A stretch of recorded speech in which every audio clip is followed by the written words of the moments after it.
சிவனை பற்றி சிந்திப்போம் அப்படிங்கிற தலைப்பில் உங்கள்கிட்ட பேசிக்கிட்டு இருக்கிறேன்.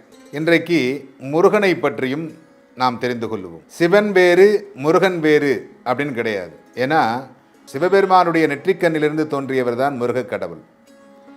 முருகன் மட்டும்தான் ஆண் மகன். அதாவது வாழ்க்கைங்கிறது ஒன்று இந்த மாதிரி கணவன் மனைவியோடு வாழக்கூடிய வாழ்க்கை, குழந்தைகளோடு வாழக்கூடிய வாழ்க்கை ஒன்று. இன்னொன்று சன்னியாசியாக வாழக்கூடியது. இந்த சன்னியாசியாக வாழக்கூடியவர்களுக்கு உடனே காட்சி கொடுக்க மாட்டார் இறைவன். உடனே காட்சி கொடுக்க மாட்டார். ஏன்னா அவங்களுக்கு வேலையே இறைவனை வழிபாடு செய்வது தான், வேறு எதுவும் வேலை கிடையாது.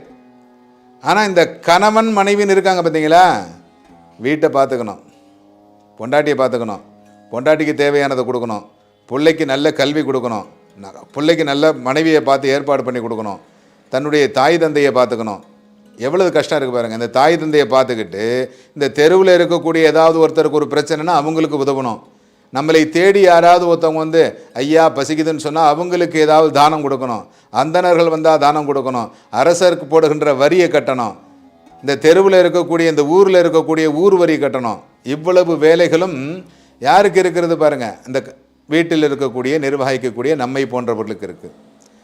ஆனால் நம்மெல்லாம் போய் இறைவனை வழிபாடு செய்தோம் அப்படின்னாலே உடனே இறைவன் நமக்காக செவிமடுத்து விடுவார்.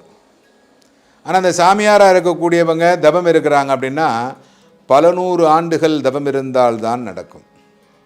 சிகண்டியும் அப்படி தான், நிறைய நாட்கள் தபம் இருக்கிறார் முருகனுக்காக. முருகன் வருகிறார், என்னமா வேணும் அப்படின்னு கேட்குறார். அப்படி கேட்ட உடனே இந்த மாதிரி பிதாமகர் என்னை ஏமாத்திட்டாரு,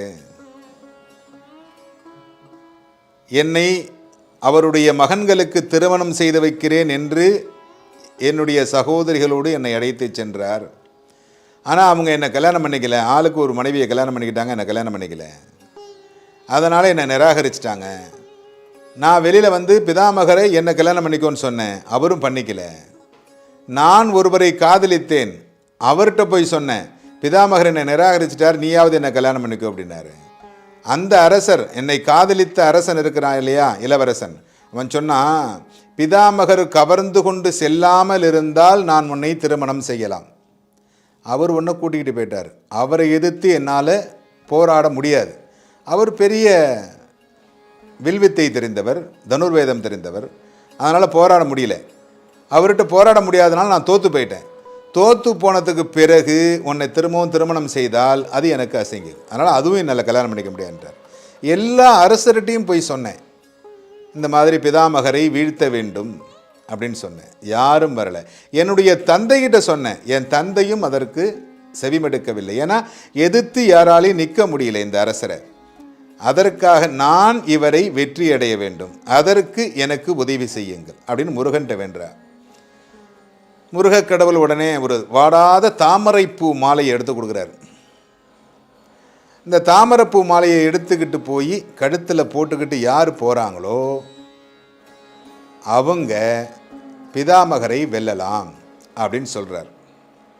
இவரும் உடனே இந்த தாமரைப்பூ மாலையை எடுத்துக்கிட்டு எல்லா அரசர்ட்டையும் போகிறான். இவ தான் பெண்ணாக இருக்கிறாள். இப்போ எல்லா அரசர்ட்டையும் போகிறான்.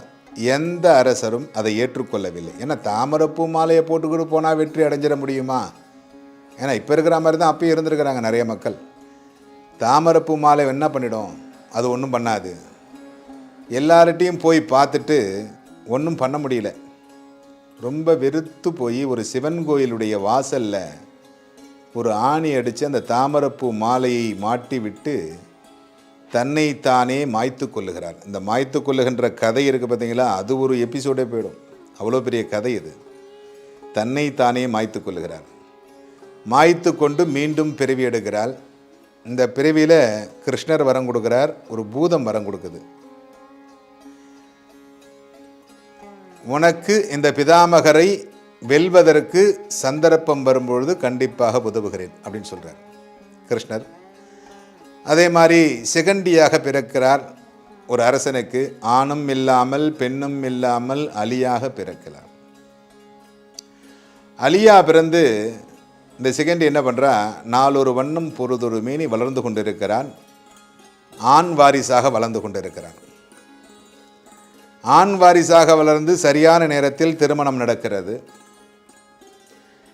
திருமணம் நடந்து அந்த திருமணம் நடந்து முடிந்தவுடனேயே இவர்களுக்கு குழந்தை பெற வேண்டும் என்கின்ற எண்ணம் வருகிறது.